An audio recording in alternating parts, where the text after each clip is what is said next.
আমরা সেই যুগের মানুষের মতো হতে চাই, আমরা সেই যুগের মানুষের মতো হতে চাই।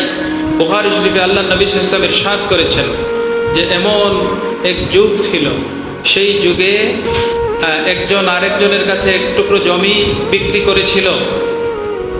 যার কাছে বিক্রি করেছিল সে যখন ওটা চাষ করতে গেল, সেখানের মধ্যে একটা কলসি পেল, মোহর ভর্তি কলসি পেল।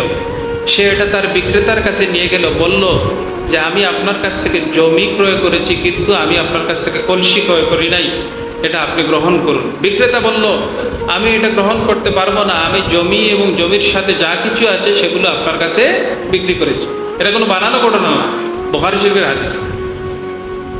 তো অবশেষে তারা এই বিষয়ে মতানৈক্য করতে লাগলো, এমনকি তারা বিচারকের দ্বারস্থ হলো। বিচারক অত্যন্ত বুদ্ধিমান ছিলেন, তিনি বললেন যে তোমাদের দুইজনের কোনো সন্তান আছে কি? তারা একজন বলল আমার একজন মেয়ে আছে, আরেকজন বলল আমার একজন ছেলে আছে। আমার একজন মেয়ে আছে, আমার একজন ছেলে আছে।